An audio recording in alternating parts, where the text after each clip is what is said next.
What are you two talking about? Oh, nothing. Just the end of the world.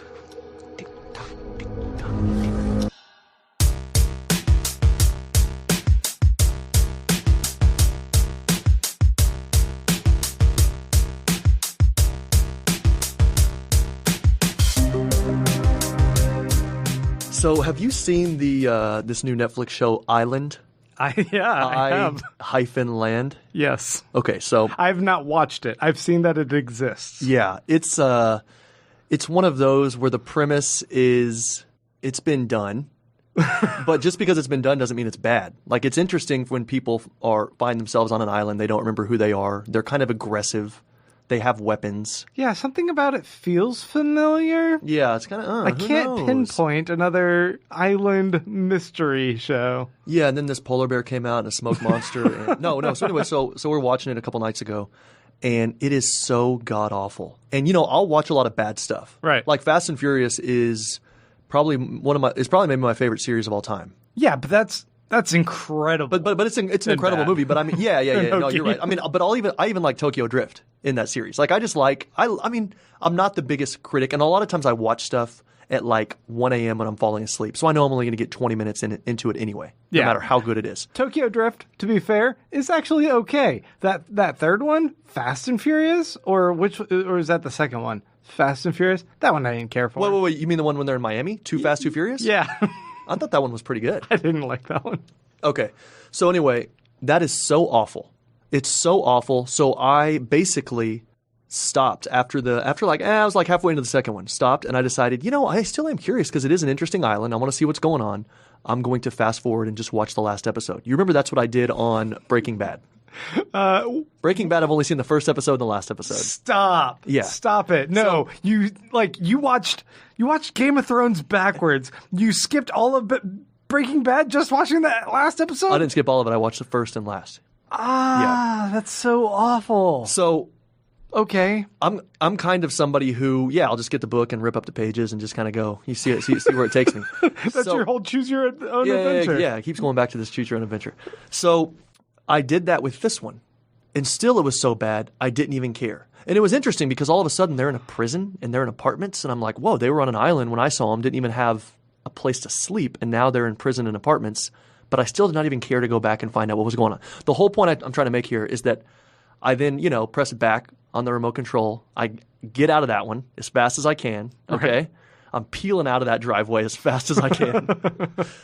And guess what I find? The Lost? No. I mean, that would have been a good one, though. Do you remember a show called Eureka? Yes. You don't remember it well. You didn't watch it? What was that like on what channel was that on? Sci-Fi or something? I think it was on Sci-Fi. I think it kind of was one of those where it was like on something and then USA? it got canceled and it's kind of a USA type show. And then it went to Sci-Fi. Anyway, rediscovered that. Now I've seen every episode like twice. Really? And it was so nice to settle in. It was like a warm mug, just settle in with an old buddy, after like a traumatic experience with Island. Just to watch for like 15 minutes. Eureka. So I think you should watch it is all I mean to say. If your blood pressure's high, if you just need to relax, watch a little Eureka. Eureka is what I should be focusing on. Well, what else are you focusing on? It depends. If you're curing cancer, no, probably keep doing that. But if you're just trying to find the best way to make a hot dog, like how much mustard, how much ketchup, do I do relish? No, watch some Eureka. All right. Yeah. All right. But not the island or island. Not land. Don't watch that. Yeah, I've not heard anything good. No glowing praise of Island. Some people have said they have enjoyed the trashiness of it, the awfulness, but I'm not sure if they're sincere. It's like somebody is learning how to edit and someone is learning how to produce, because that's what it seems like. They will wait. You'll see them do things like, okay, we know that to build drama here, we need to keep them staring at each other for an extra second and a half. And then we're going to push it a second longer, and then we're going to have impending doom music come in, and then we're going to cut.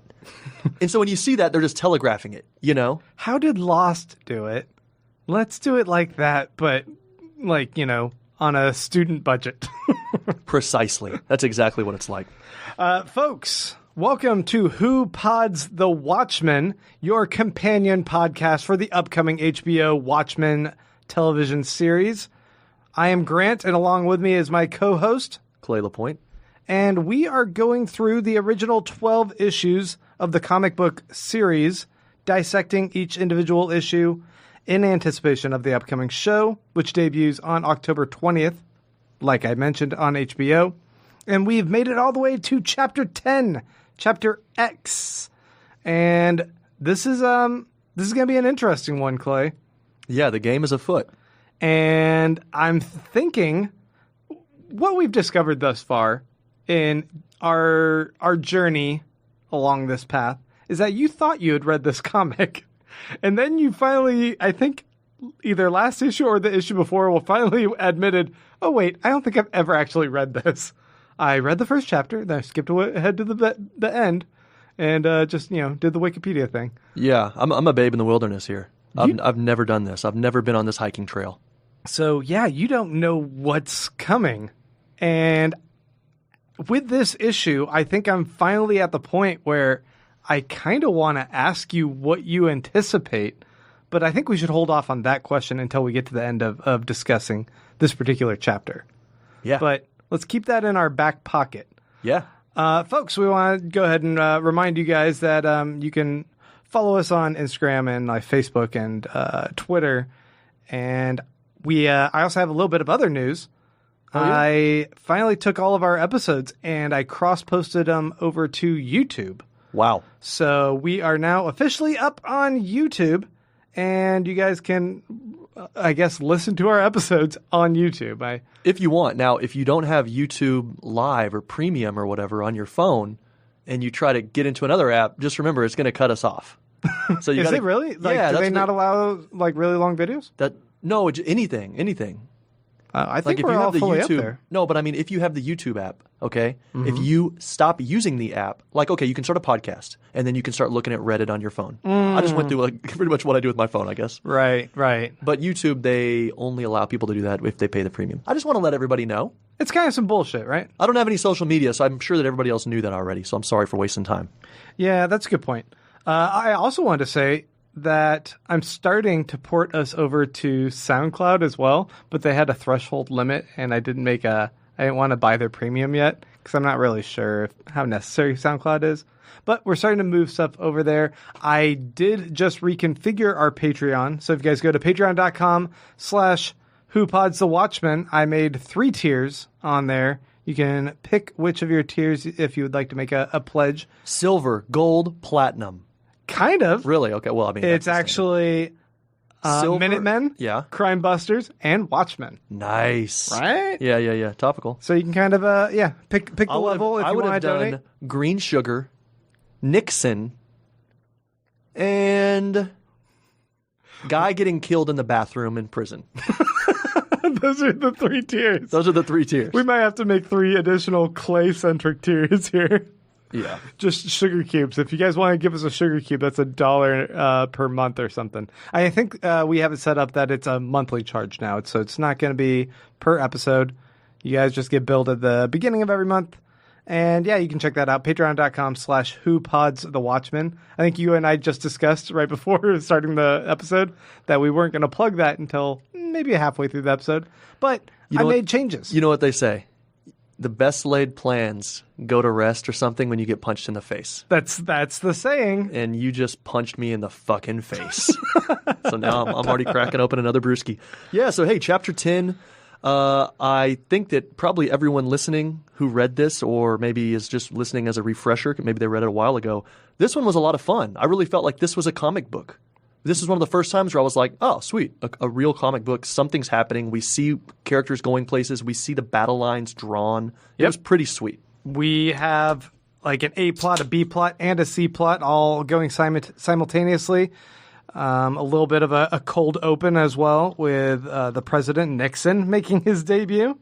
He's an actual character in this comic. They couldn't afford the rights to his wife though, so she's only mentioned. Right, just him. And so basically, what's going on? If I were to give a high level overview of this issue, we have a bunch of our characters all arriving at the gates of destiny, I guess, as it were. We have the president with his nuclear football getting ready at DEFCON 2 to potentially have to, pull the trigger on nuclear warfare. We have Nite Owl and Rorschach teaming back up once again to start investigating the crime, and they start digging in deeper, and they actually unveil who might be behind everything. We have Adrian Veidt, a.k.a. Ozymandias. We haven't seen a lot of him, but we get a little glimpse of his machinations as he's hanging out in his Antarctic lair and like watching TV and making a bunch of stock trades. And it seems like the puzzle pieces are kind of falling into place. There's also a little bit of a return to the Black Freighter comic. But it was actually interesting this time. Yeah, it's got some pretty apparent parallels, I think, to our characters. I mean, that this is a good issue, one that really grabbed my attention if I actually like the Black Freighter part of the issue. That is a glowing endorsement if I could think of any. No appearance of Dr. Manhattan or of Silk Spectre in this issue. So it's mainly a Nite Owl and Rorschach issue. It's a dynamic duo. It is a dynamic duo. Yeah. It's really cool. Yeah. All right. Well, let's go with our hot takes. Hot takes. Is that a Hot Pocket thing? I stayed away from it due to intellectual property concerns, and then you just ruined it. All right. So what did you think? Yeah, I think, like I said, I loved it. I thought it was interesting. It was great. It was really, really great seeing Rorschach and the Owl guy. Still, I'm 10 issues in. I still don't know names. I think his name is the Owl guy. Dan. Yeah. Dan Dryberg. Dan the Owl guy. It was nice seeing Dan and Rorschach together. That was a lot of fun. Mm-hmm. I love just seeing the progression, them kind of figuring a little bit of stuff out. Now, finally, there's been so much intrigue. There's been so much kind of just general anxiety in the last 9 issues. Now we actually see stuff come to fruition. And I say that full well knowing that, 2 or 3 issues ago we had a bunch of prison murders, which were interesting. So I don't mean to say that this is the first issue where we've actually seen action. This is just the first issue where we actually might have a handle on what's going on, or we might have a handle on who's going to fight who. Or I don't know if you use whom there instead of who, whatever. But yeah, I think this one was really interesting, and it was a lot of fun. I think, that's kind of my initial impression. Did you have a similar take?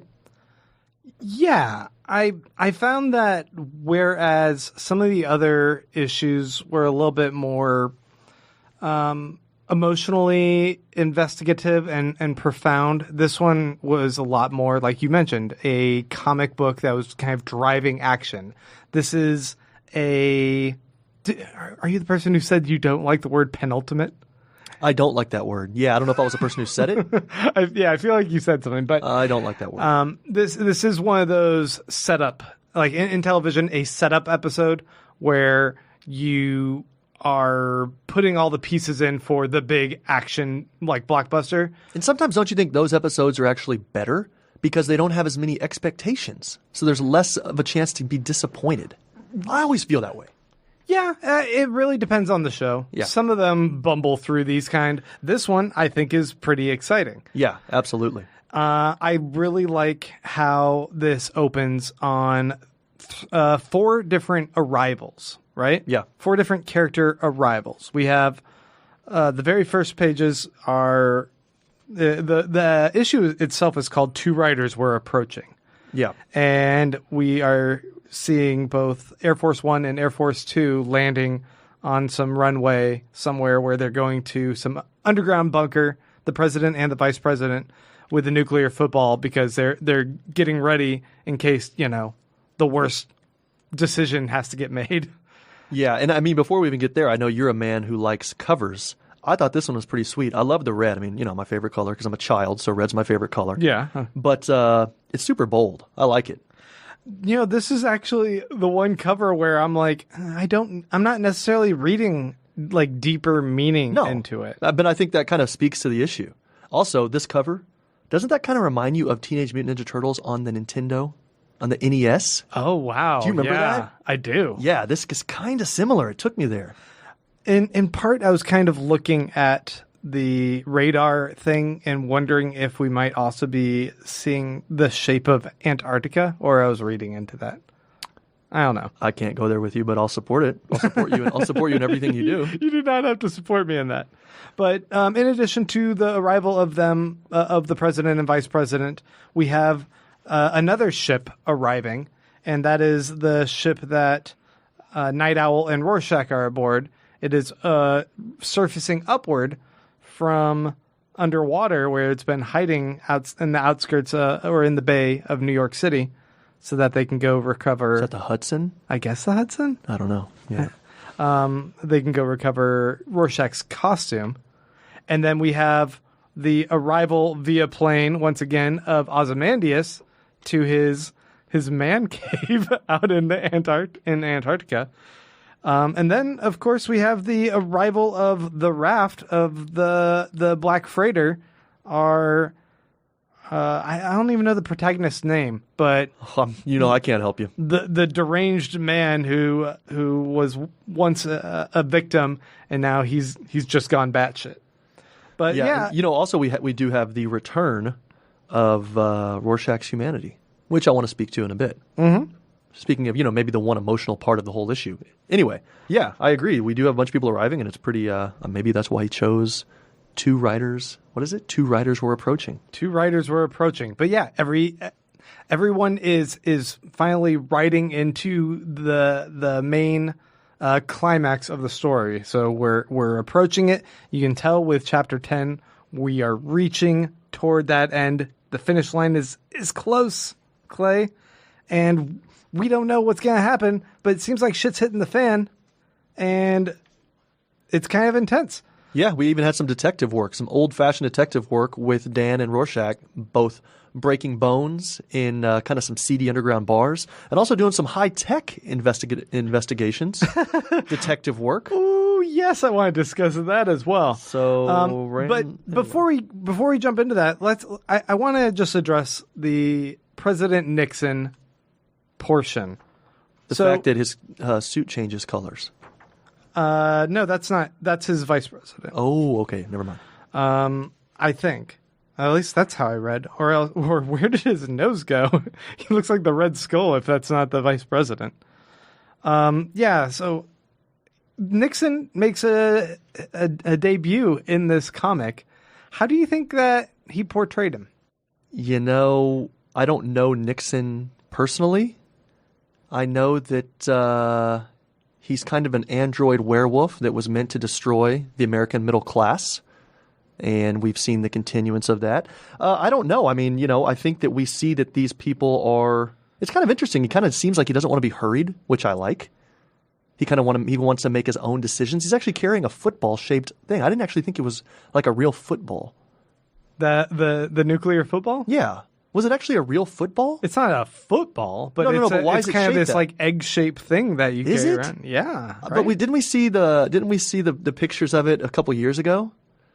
Whenever, maybe they updated it. Yeah, I guess maybe they have updated it since this fictional comic book. You're right. Yeah, I really don't have anything for you on Nixon. I mean, I kind of didn't really pay too much attention to him, but it sounds like maybe you had something to say about him. Well, I only in so much as, my initial impression of what Alan Moore would want to do with Nixon is he wants to make some sort of commentary on kind of what an awful, corrupt, and shady dude that guy was. But despite this guy being the type of power-hungry asshole who would stay in power and not relinquish control for term after term after term, as established in this comic book, that he's on his like 5th term or some shit. Yeah. He does also seem to be. It seemed initially like he's like, "Whoa, slow down on you being all anti-war," and then this other person says something like, "Whoa, slow down on you being all like a hawk who wants to strike first or whatever." So he's kind of admonishing everyone because he just wants to have his own control. He's the one who's in the driver's seat, and he's just telling everyone else to like fuck off. It seems. Yeah, and him with the waiting game and like the red screens and everything, it kind of brings a little bit of anxiety to the whole situation. Yeah, it's like, oh, there is the impending doom, and we're even one step closer to that whole doomsday. And that's what I love is that you see the leaders kind of going into their respective camps, hiding out like in NORAD or like bases like that, secure bunkers. And then we see the next page is kind of our wily detectives coming up from the subterranean waters of New York, and they're going to do some old-fashioned detective work. So it's kind of cool seeing like, okay, while these people are doing that, we got these other guys that are kind of doing the real work that needs to be done. Yeah, the foot soldiers on the ground who are actually, figuring out all the pieces. The Foot Clan. The Foot Clan. Casey. It's Ninja Turtles. God, it's again. Ninja Turtles night here. This is your Thursday night, Ninja Turtles night. Turtles eat free. The dynamic between Rorschach and Nite Owl, I really enjoy it in this issue. You love a good bromance. Well, yeah, because there's obviously the initial tension. They don't know how to interact with each other anymore. There's a bit of weird history. Rorschach feels abandoned by Nite Owl. Nite Owl feels like Rorschach's gone a little bit off the deep end and is hard to really relate to. And just kind of like in how they're like discussing everything. At one point, Rorschach references, being more careful in the future so that he can avoid assassination attempts. And meanwhile, you see Nite Owl's mind is just like on the future. What future? Do you not realize the apocalypse is here? Yeah. And Rorschach is the one, it seems like, who's like driving the action at this point. He's like, look, it doesn't matter if the end of the world is coming or not. I'm still going to do my job, and we're going to go get my suit, and we're going to start investigating this shit. And Dan keeps saying, let's wait for cover of darkness. Let's try to get more information. Let's do this. Let's try to get, I got to get my head around this.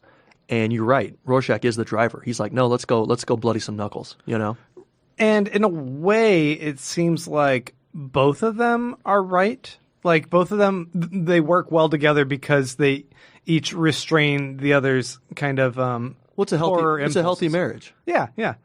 They might not even fully recognize it. Do you remember that movie where Brad Pitt comes back? He was like an angel and he becomes a human. Meet Joe Black? And Meg Ryan says, "See?" I mean, I'm paraphrasing. I don't know I think I fell asleep during this movie. See? We're like puzzle pieces. We fit together perfectly. We see that here. God, we just like it. We see that here. And then Tom Cruise is like, "You complete me." Yeah, it's the same thing. You're right. Can I ask you a question though about this whole bromance? Whenever we actually see Rorschach we see him do a couple things that are kind of uncharacteristic of him or for him. And one of them is, he actually reaches out for a big, long handshake that kind of became awkward. He held on too long. Yeah, he held on too long. And I'm wondering, because do you remember that one, there was like 4 or 5 issues ago, you said Veidt maybe staged that assassination attempt and all was not what it seemed. Mm-hmm. Was the same thing happening here? Did he do something? Did he want a fingerprint? Do you think Rorschach, or was it just an awkward handshake? What I read into that particular scene is right before he puts his hand out, they're kind of bickering. They're disagreeing about stuff. You see that there's a little bit of defensiveness on Rorschach's part about his image and that his coat is dirty. He might be smelly. He's like talking about keeping his hands cleaned, and he feels a little bit put upon about being told that his stuff is his outfit was unnecessary. And so there's kind of this coolness between them. And then you see Nite Owl say, "You know how hard it is being your friend?" And I think he finally goes, "Wow, this guy actually regards me as his friend." Oh, yeah. Even after everything else that's happened between us. I think that Rorschach thought he has no friends in this world, even including Nite Owl. He may come and bug him at this, like all the time in the wee hours of the night, kicking in his door. But to find out that he does have a true friend, I think it kind of made him take a step back and go, "Oh, wow." And he doesn't know how to interact with other people. I bet he never does have a positive physical touch from other people ever. Oof. So when you put it in that context, he's not a person that ever gets hugged. Yeah. He's not a person who ever touches anyone else in a way that's not trying to break their knuckles or fingers or whatever. If I saw him, do you know what I would do? If I knew his smartphone number, and I knew if he had a smartphone, he probably doesn't. He probably has like a, one of those like burner phones, right? Just an old flip phone. Right. If he had a smartphone though, do you know what I would send him? What? Huggy emoji. You know the one I'm talking about, with the big hands going out to the side at 45-degree angles. Right. Huggies! I'd send him a huggy emoji for sure. I'd send him one every single day, and I would say, you might not believe it, but one day you will. Problem solved. Yeah. You just dissolved the whole alt-right movement. Well, they just need hugs. Well, the thing is, what's funny is Watchmen, Alan Moore used the wrong emoji. He did the smiley face. Yeah. He should have done a huggy. Huggies!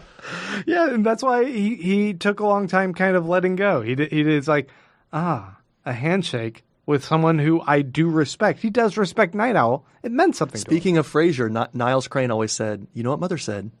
A handshake is as good as a hug. Because he's kind of a germaphobe. Yeah, okay, so... And their parents didn't ever show them physical love? I think they were just... I don't know. Actually, I don't know if that's true. So, before we move on from Rorschach, can we talk about the other emotional moment? Yeah. And this is typical. People are listening to a comic book podcast, and we just talk about emotions, especially after last issue, which was so beautiful, and we just waxed about that forever. This was really great for me. It's on page 6, if anybody's following along. And he's getting at his neighbor for making up lies about him to the media whenever he was arrested, and they found out, they kind of unmasked him literally and found out who he was. And she had said he was maybe a pedophile or something. I don't really remember. She was lying. He sexually assaulted her. Okay, yeah. And so he's calling her a whore. Like, how much did they pay you to do that? Say that, blah blah blah. And she said, and she's with her kids there, and she's still trashy as hell. She's trashy as all get out. And she stops and says, "Please, they don't know. Like, they don't know what I do for work. They don't know this about me. They're just my kids." And he looks down. He's covered in blood. So this really isn't that it's not a beautiful scene. But he looks down, and then he turns away and just leaves her there. And, that's a rare moment. And I think obviously, at least I think it's pretty evident. You get flashbacks to how he was seeing his mom having sex for money, I guess, right? Yeah. But his mom was abusive to him. Exactly. And this lady isn't necessarily abusive to her own kids, as far you see them clinging to her in a loving way. In fact, it seems like to a degree she's actually protective of them. Yeah.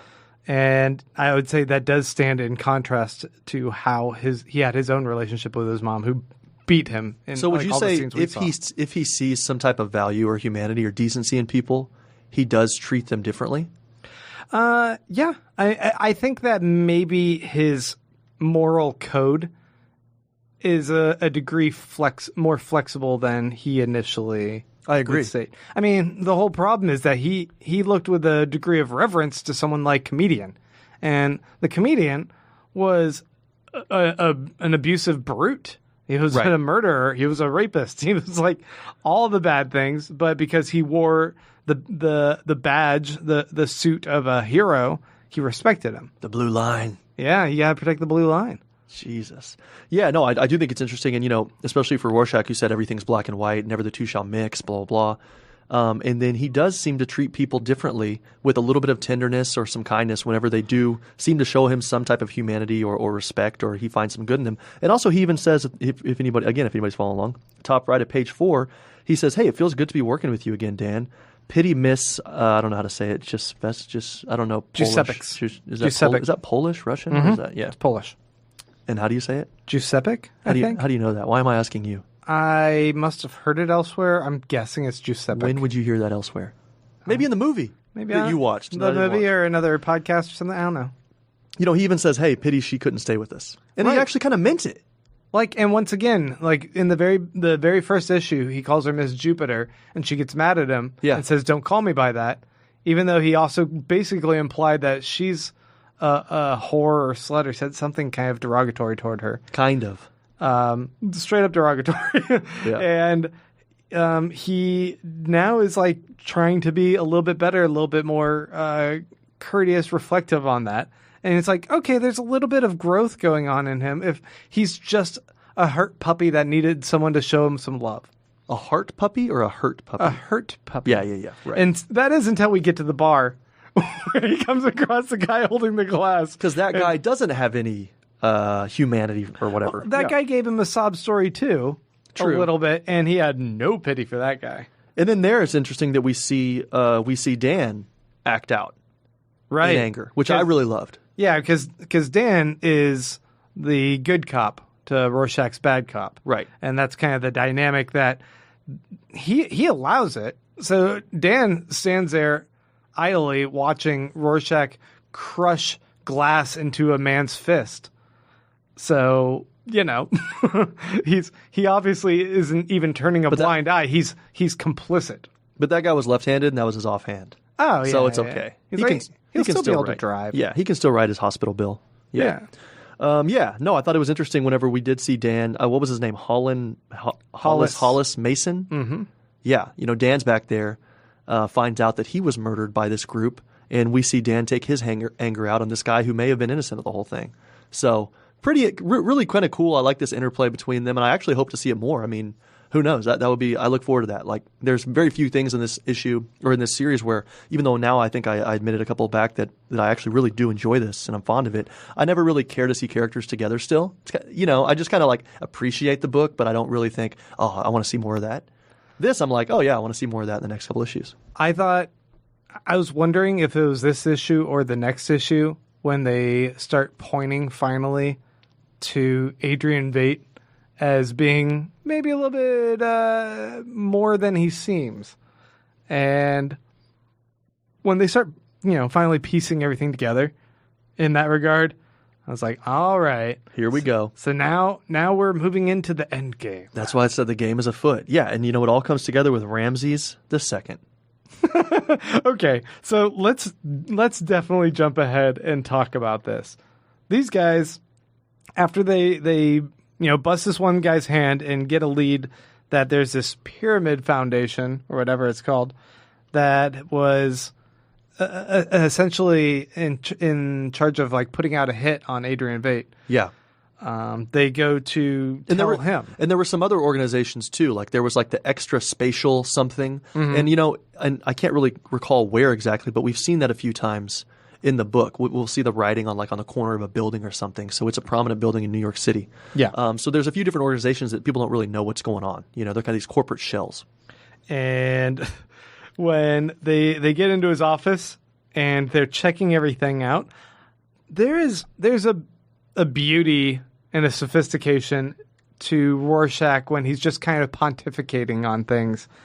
There's the point where he writes in his journal as they're heading to Antarctica and he wants to drop off his journal. He writes some really beautiful thoughts on his reflection that he might be going to his death and how he's making peace with that, even though he also mentions that he is afraid of facing death.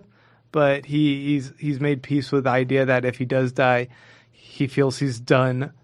He's lived by his own code, yeah, essentially. Absolutely. But how it's written, it's very beautiful. And in contrast to how he talks almost like a simpleton in most of his conversation with Nite Owl, with everyone else. He skips a lot of details and is just, "Where's Adrian? Take me to him." Yeah. Kind of straightforward. Kind of hunched over, walking quickly, hands jabbed, in his pockets, that kind of guy. Grumbling, straightforward. And we get this scene where he's in the office, in Adrian Veidt's office, Ozymandias' office. And he's not, Ozymandias isn't there. And this is just for people listening, this is a sweet penthouse suite. Oh, yeah. It's a fucking huge office. And it's full of ancient Egyptian memorabilia. And so he just starts kind of musing on this idea of the mythology, the cult of, or the religious beliefs of Egyptian mythology and reincarnation, or the dead rising, and how they mummify people. And it's a mythology now and not a religion just because it's really old and people have moved on from it. Is that right? I don't know. They always say it might take a long time, but every god will die. I saw that once graffitied. It might be like a Kurt Cobain lyric, but I saw it graffiti style. So I was just, you said mythology. I'm just kind of thinking, when does something go from a religion to a mythology? When does something go from a mythology to a religion? Huh. Is that possible? Man, when all of us are worshiping Dr. Manhattan in a decade or two, yeah, it'll be possible. Yeah. Okay. Let's get that going. We'll just keep doing our duty with the podcast. But I just like that he's kind of in his own way circling around, I think, to the idea that if Adrian Veidt does buy into a lot of the mystique of the Ozymandias persona that he's kind of embodied, that he might be, in a way, part of a death cult, or he might be someone who's kind of pulling the strings on a lot of this mysterious shit. But while he's kind of just, like I said, musing on this, pontificating, we see Nite Owl actually slip over to the computer and guess the password of the smartest man in the world on his computer. Yeah. I mean, I see the look on your face right now. The smartest man in the world, and his password was Ramses too. But can't the smartest man in the world have a little bit of overconfidence? Yes. So he doesn't have enough in place? Yeah, it's also a reflection of 1985 or whatever, and computer passwords maybe weren't as, or people weren't considerate of how easy these it might days be to we would hack. have like a Mission Impossible fake face optical scan, Right? Or a contact that can do the iris scan. Yeah, But he just looks around the room and goes, Ramses, and then it says, the computer says, "Do you mean to add more letters to it?" Yeah. It's so ridiculous. Do you wish to add writer? Yeah, actually, and thinking about greatest scans, we shall hopefully never forget the greatest scan of all time, security scan of all time, which took place in the penultimate episode of The Leftovers. When we had, what's his name, put his penis... The penis scan. And there was a sweet heavy thud that they that they added in, the sound effect, which if anybody, go back and listen to that. Drop a piece of steak on a board. Exactly. Dropping a giant kielbasa sausage. Funk. Yeah. I mean, it's insane. I practiced it a few times and I did not have that same sound effect, so I don't know. I mean, that's why I'm not a famous actor. That's why I'm here with you today. You'll get there, buddy. My penis will keep growing. Yeah, maybe. 36 years old. Yeah. The final scene of that penultimate with the song, the Beach Boys and the God Only Knows. Now I can never hear that song in any other context. You're insane. That's not even the best use of that song in media. Go on. Love Actually? Better. This is better. No. Well, okay. I mean, I don't know if it's better. I think it's apples and oranges. I just thought this one had a bit more of a profound impact on me because, like, he's cutting open the heart of his doppelganger. That one blew me away, and what blew me away even more in that scene, I think it is topical because it's the same dude. That's the reason we're here today. It's Lindelof. So, whenever he's reading that book, and he's saying, like, don't be afraid to be small, because in the beginning, in the first season, he's just bored with his life. He's standing outside the front of the house with his dad. It's like a graduation party, and he's just bored. He just is not happy, and he even says, like, why can't I just be happy with this? And then he's reading that book, and he says, he's like, he's all alone, and it was good. But he knows that's not true, And so then he keeps reading, or he's thinking about it, and he's like, she taught me it's okay to be small. Just be a person in this world. Anyway, beautiful scene. If anybody's struggling with, like, their place in the world, I think that's an excellent episode. That show is beautiful. Have your community, do good with it.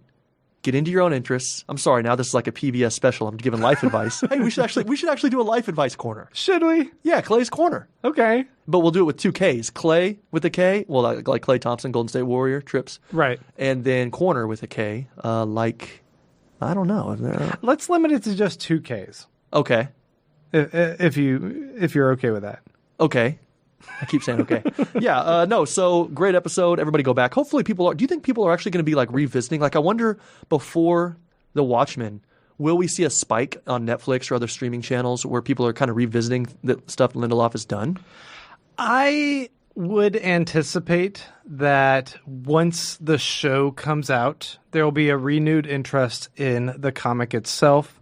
I think that with what he does, I think he inspires a certain degree of fanaticism in his shows, especially with people who want to invest in more stuff, who look for Easter eggs, who want to play ARGs that are kind of surrounding it, alternate reality games like the Dharma Initiative stuff. There used to be, like, online tests you could take on your computer to be part of it, and then you could find other clues, all tangentially related to Lost.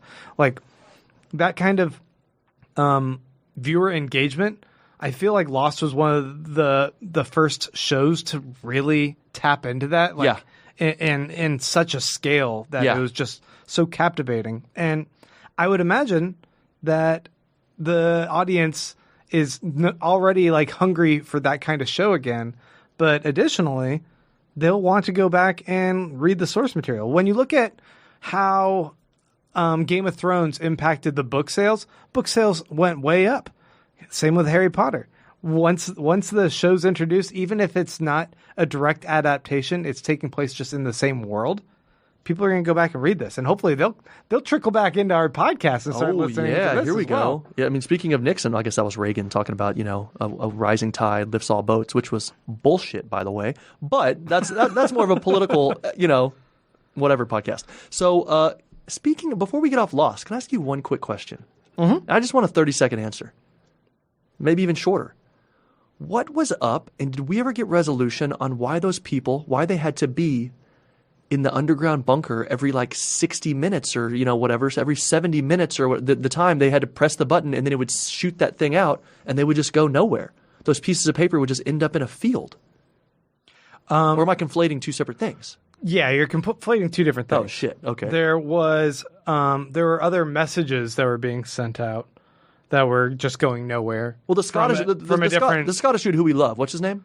Desmond Hume. Okay, he was in there and he didn't think he could leave, and they had to do that button. He was in that bunker pushing a button, and he wasn't sure if it was actually doing anything, but it actually was doing something.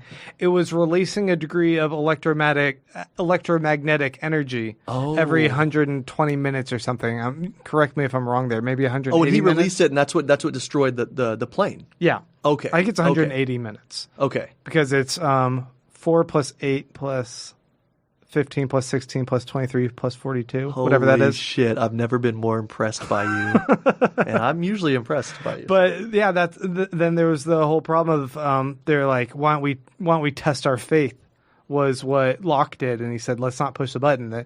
But the first release was him not pushing the button, and that's what caused a big electromagnetic pulse that tore the plane in half and caused the plane to crash on the island.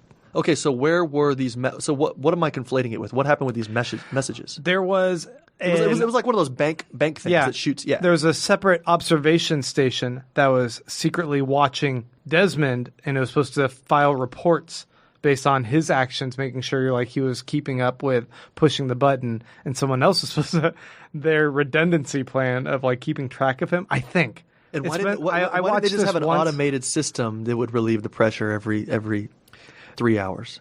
Right. I don't know. I guess they wanted a person there, and it was part of it was a whole thing established in the 70s, right? Yeah. So maybe they didn't know how to properly automate it, or they're just well, the problem is that the password was Ramses 2.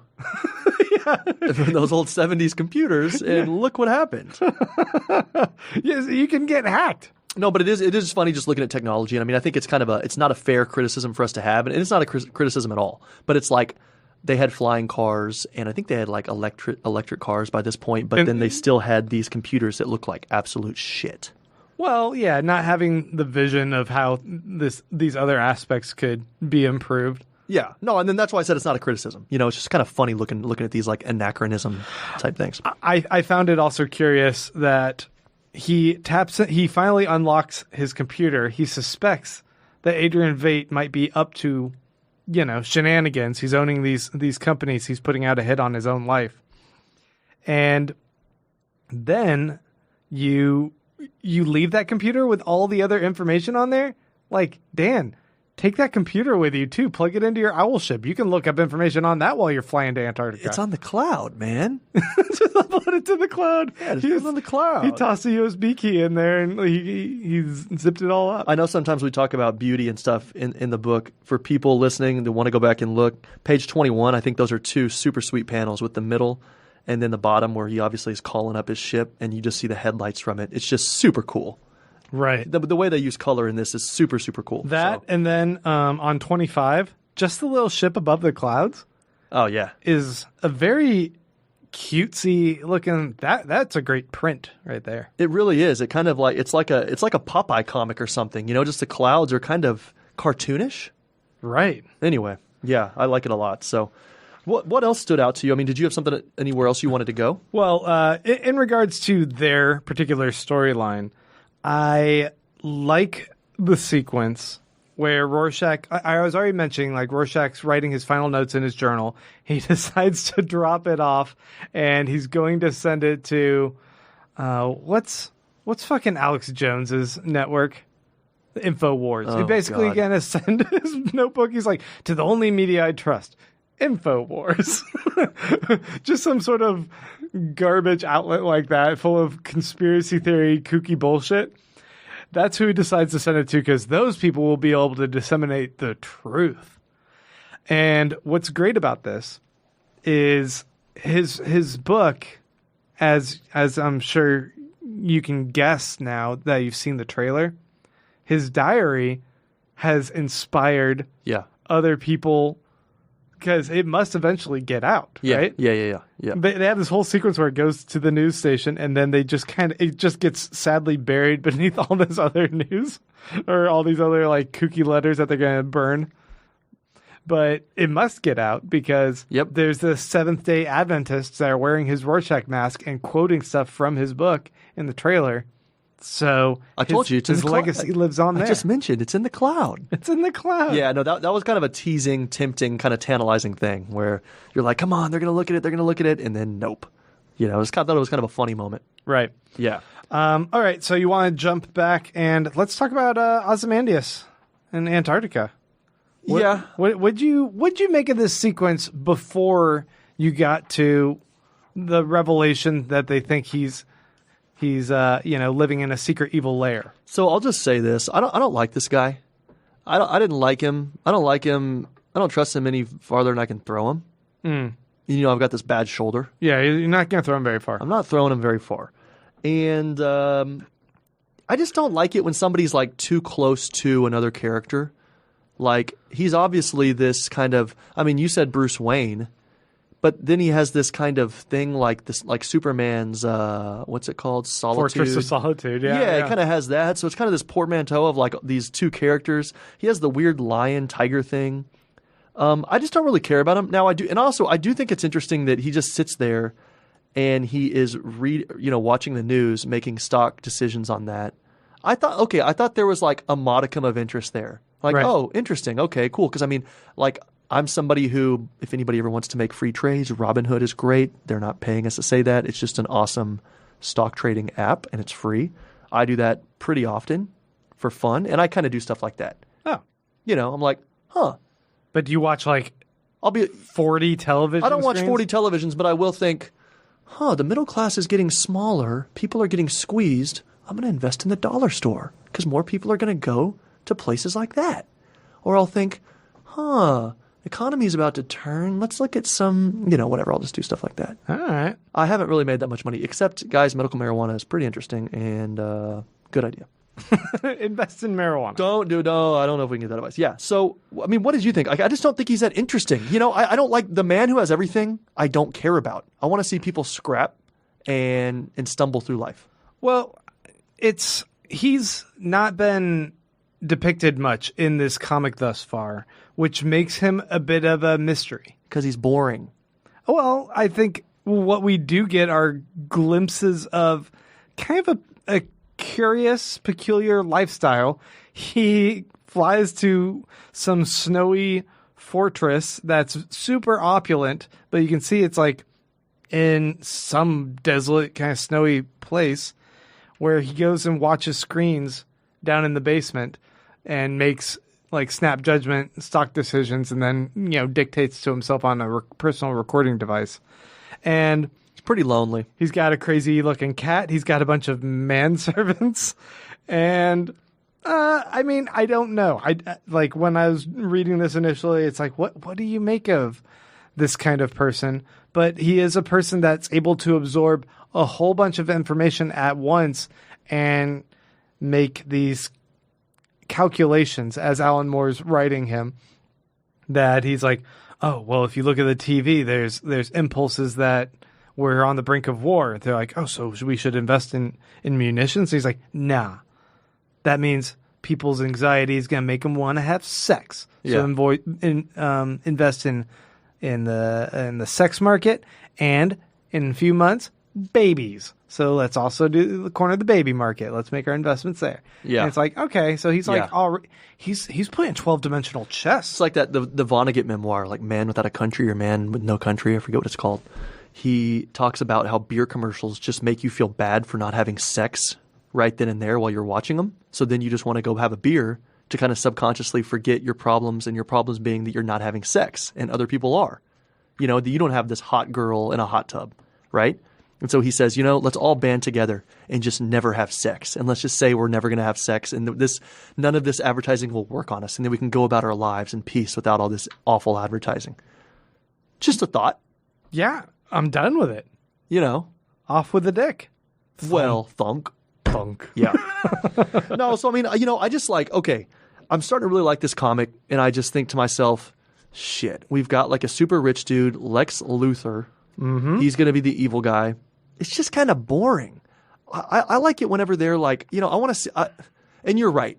It is, I guess, it is a bit of a twist. Because, you know, I thought he was going to get assassinated. You kind of tipped me off on that like a jerk. But at the same time, it doesn't matter because it's boring. It merited being pointed out at that moment, I thought, to the audience, who most likely had read this before. I know. Right? It's not like an M. Night Shyamalan, you know, twist ending, but it is interesting, whatever. But if you look back, I think that was chapter 6 when the assassination attempt happens. He straight up sacrificed his secretary. Yeah. He pushes her in front of the bullet of the assassin that he's anticipating, and then quickly grabs a just gigantic golden, I don't even know what it is, like candlestick holder or something, and beats the guy to death and then drowns him, and then shoves a cyanide capsule in his mouth. He claims the guy was trying to get his own cyanide capsule and he was trying to pull it out of his mouth. But no, he must have clearly put a cyanide capsule in that guy's mouth to kill him, to make it look like, hey, I'm also being attacked by this superhero, this cape killer or whatever was Rorschach's theory. Keep Rorschach off the scent. Yeah, right. Yeah. Unfortunately.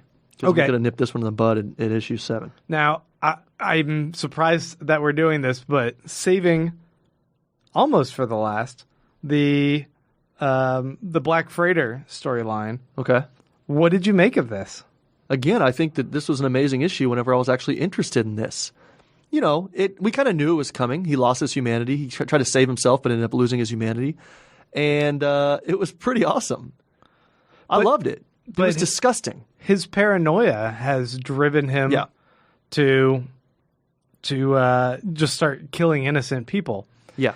And you kind of look at the parallels between this man who's so desperate to save his family that he's driven to the brink of madness. Not just the brink. He's driven beyond madness and starts committing atrocities. And you look at how that relates to our protagonists, at least. You can look at them and be like, oh man, like they're on this quest, and how reckless is, you know, in their attempt to do good, are they doing harm? You can think of our protagonist. You can think of the president, and in his quest to do harm is such a fear of nuclear annihilation by the other side enough of a catalyst to drive you mad enough to push that button and kill all those other people? Like, or probably the most appropriate is maybe this parallels Adrian Veidt. Yeah, exactly. Absolutely. Yeah. Like, because we see the poster in his office where it's talking about future projections of when the world's going to end. And what is he doing? We don't know his ultimate goal, but there seems to be some weird, shady shit. The difference is that this guy was marooned on an island. Isolated. Isolated on an land and had no real way to get back to his family, whereas Veidt has everything he's ever wanted, and he could do like the Bill and Melinda Gates Foundation and cure polio or malaria or whatever. And he doesn't. I mean, I don't. Maybe he does. Actually, it's not in the book, but still, I don't know. We have one other scene we didn't discuss. Okay, yeah, and I think I know. Are you going to the boat blowing up? The boat blowing up. Yeah, and I think this is one of the. I think we have a lot of unknowns became knowns. We know who the kind of the big baddie's going to be now. Maybe we know who's teaming up. We know a lot of things now. One of the things I still have no idea about is what are they doing out there? These people thought they were making a movie. Obviously not. Or maybe they were doing some kind of filming. But really, I think they had all these artists and people together to work on this machine or contraption or something. I know what this is. I know you don't. do. So that's why I'm like, I just want to hear your thoughts on this. Well, look, I'm tired right now. It's a work night. I know. Am I an idiot for not already knowing? No. Okay, cool. All right. Well, thank you for that. It's supposed to be mysterious and vague. It's got the moniker, the logo of the Pyramid Foundation or whatever it's called on the boat. So you know that they're associated with Adrian Veidt, with Ozymandias, with whole they would have mystery. to be for how much money this thing would cost. Yeah. Yeah. And we know that we saw a picture of, like, you called it like a beastly vagina or something. A few issues ago. It washes up on shore when the boat explodes. On page 18, you see the little image of whatever that thing is. And you have all these people talking about like some brain that they like used in some sort of they're doing something with bodies too. A big evil brain. Does it remind you of the Teenage Mutant Ninja Turtles? It's happening. It's Krang. They made Krang come back, and now only the turtles can stop him. Quick, give me a hockey stick. Yeah. But it was kind of a beautiful moment when this dude was just trying to get busy with this chick. Get busy. The writer guy. Get busy. My God. Okay. I don't even know their names, but they're trying to get busy in the bottom of the boat. And suddenly he realizes that there's a bomb that's about to explode. And she's like, "What's wrong?" He says, "Nothing. Nothing's wrong." And he holds her close. And in those last moments, he knows he's about to die, and he just wants to hold someone. I was like, that's another kind of beautiful moment. Yeah, I thought that was nice. Yeah. I don't know. I mean, some people might just go, "Ah!" Instead, he was like, "Just hold me." Yeah, I mean, what else are you going to do? Right. Okay, so very end, our intrepid heroes, our dynamic duo, fly into Antarctica. The ice ship, the owl ship, gets all icy and kind of crashes into the snowbank. So they if anybody's a pilot, you can fly through a cloud, and just remember it's going to get kind of cold and icy, and so you might think you're okay, but it's colder than you think. Yeah, just letting you know, as a budding private pilot myself. We need to be very careful. Be very mindful, y'all. If you're flying a little Cessna 172 or 182, you think you're okay. Ooh, it's cold at altitude, and you get into a cloud, be careful. Stick to VFR, visual flight reference, guys. You haven't actually flown me anywhere. I have not flown you anywhere because you know what? When I was getting my license, you just happened to take a flight with someone else, and it just kind of really hurt my feelings. Whatever. You didn't live here. You had a friend fly down from New York or something and fly you around, and... You make me sound like such a big baller. Yeah. No, well, you make me sound like sloppy seconds. Don't be like that. I want to fly in your plane. Most people, I don't have a plane, first of all, but we can rent one. But yeah, most people think, man, I'm really going to impress my friends. I'm going to get a pilot's license. I'm going to fly them around. It's going to be awesome. And you've already been there, done that. You're actually wearing the T-shirt right now. God, you know what, Rorschach? You make it really difficult to be your friend. Your shirt says, already been up once. Want to do it again? Is that what it says? Yeah, it's a slutty shirt I'm wearing. Yeah, it's a prescription pill T-shirt. Yeah, no. So they crash land because of the condensation on the ship, which is funny because it doesn't have wings, but I guess it gunked up the intake or something. And then they take these badass scooters, the hover scooters. I mean, we have scooters around town now. Yeah, we finally caught up to close enough to what they're able to do. But those things can't go on snow. Man, those things look awesome. They're not getting on snow. They're just getting on my nerves. No, but so you mentioned, if anybody can, buy a print or look, guys, page 28, top right. we're seeing the sweetest owl suit of all time. It's a fucking badass snow owl suit. It is now mid-September. Halloween is a month away. I know you're a big Halloween dude. Like, I think it's your favorite holiday, no? Yeah. I mean, even in college when we were broke, I had no interest in doing anything really other than sitting around and drinking cheap beer. You would make the sweetest Halloween costumes. All blue this year. I'm going to be Dr. Manhattan, all blue body. Oh, shit. It's going to be gross. Yeah. Don't sit in my car unless you want to make out. Okay. What? Deal. So, no, this is the sweetest owl costume, and I kind of, depending on the weather, I might try to get something like it. Yeah? And I will kill so many snow owls to do it because I need to have it authentic.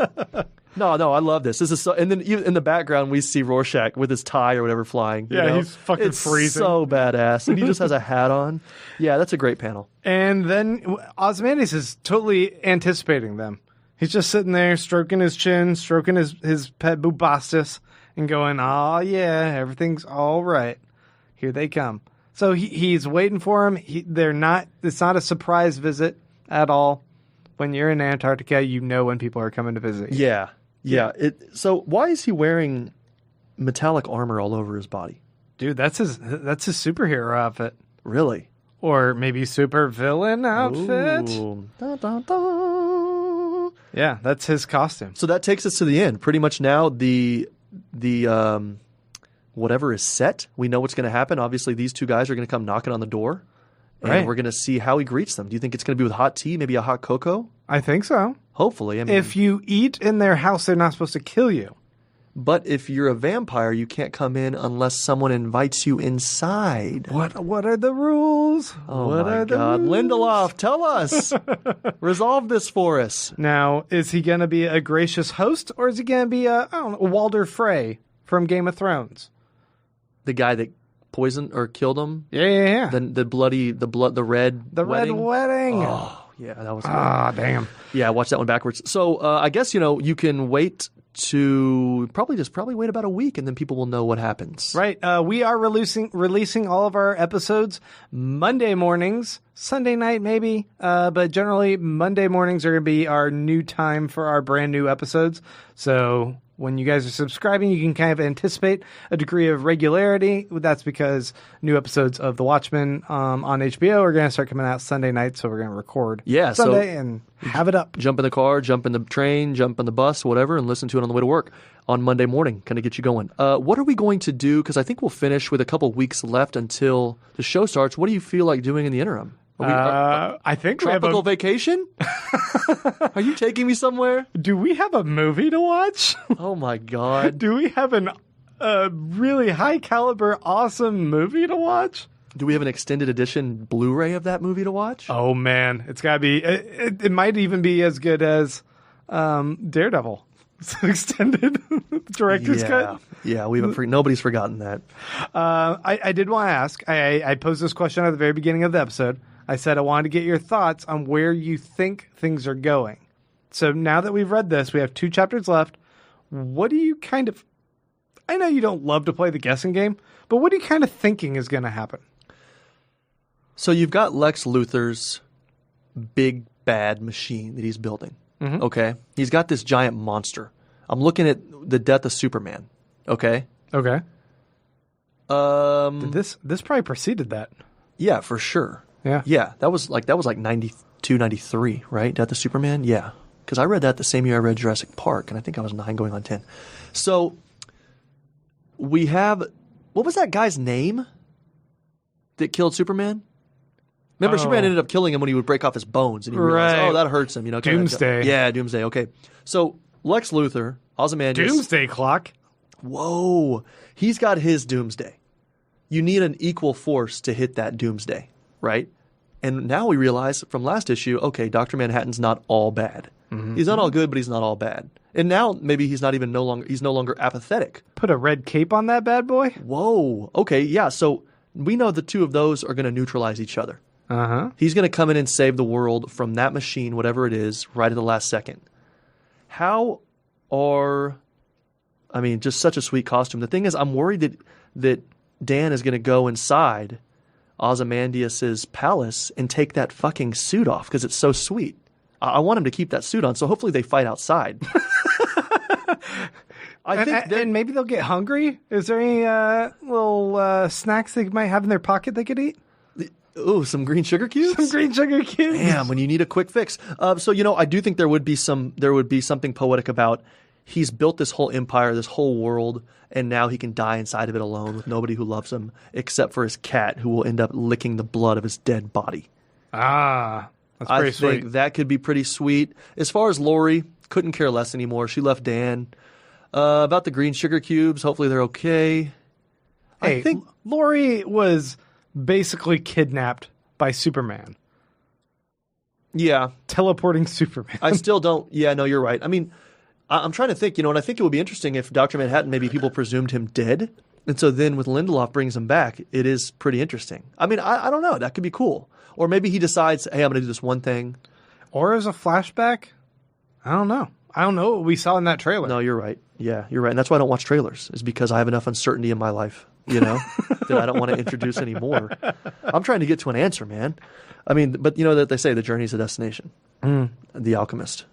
They say it's not about the mountain, it's about the climb. Would you say that The Alchemist is the number one book for Hannah high Montana. school? Are you serious right now? Wait, what's the actress who does? What's the actual person who was Hannah Montana? Yeah, she's famous now. Well, yeah. What's her name? She did that Wrecking Ball one. Miley Cyrus. Yeah, Miley. Yeah, that was Miley Cyrus. Smiley Cyrus. Oh, yeah, Smiley Cyrus. Just like smiley faces. Huggies. And you have a classic car that's name is Billy Ray Cyrus. I do. That you've named Billy Ray Cyrus, and your wife loves that. No, she fully disagreed. She gave the car a different name, Charlene. Which is not any better. Yeah, but I'm pretty sure it's a Billy Ray. I actually got us matching keychains. Mine says Billy Ray, hers says Charlene. Are you kidding? Not kidding. Wow, how much did that cost? $10. It was worth it, is the answer. Yeah. Charlene makes me think of Jolene, which if anybody, now that we're on YouTube, after you listen to this episode on YouTube, or the next one, because you're listening to this one ostensibly through, supposedly through probably where you already listened to it, go to Dolly Parton's slowed down version of Jolene. They slow the track down, and it's kind of God, I can't speak. Dolly Parton in a lower kind of register. Is it DJ Screw? It's awesome. I might listen to it on the drive home. Really? She wrote Jolene on the same day. She wrote, and I will always love you. Same day. Busted out 2 classic songs. Damn. And it took God, 7 days or 6 days, no? The 7th one he rested? Yeah. Yeah, we really know a lot about this mythology religion thing. Hey, it was really good to talk to you about this issue. We have 2 more coming up. I hope everybody tunes in and listens every Monday morning. And do you have anything else? No, I think that's about it. Yeah, everyone just, stay tuned. Smash those like buttons or whatever. Yeah, if they smash them, then they can't use them again. So just, probably like gently but firmly click. Just hug them. Huggies. Yeah, huggies, buttons. Guys. Get us some likes. Definitely look forward to this. Also, if anybody has any questions, I know we're wrapping up, slide into Grant's DMs. I know he likes that. He feels a little tickle every time it happens. I don't like your terminology. This is why you're not on social media. Yeah, I'd get in trouble. I'll put a question post for our Instagram, and you guys can ask us questions there that we will answer on next week's episode. And I feel we should advertise one last time. Well, and you guys get on that Patreon wagon, if you have the highest donation at the end of next week's episode, we're going to call you and make you talk to us about But remember, the 12th this issue. is the 12th issue. So, we're already on the 10th. You literally have 1 week to do this. Maybe even less. Well, no, I don't know. I don't know how they get released. You're the master. But basically, guys, when you hear this, donate, and it better be the highest, because then we want to talk to you. So, listen, Swolmates, I want to talk to you, dude. Mom, come on, step up, put your money where your mouth is. Yeah. All right, folks, we're going to wrap things up there. Thank you guys for tuning in this week, and we will be back next week with some more Watchmen discussions. Until then, have a good night.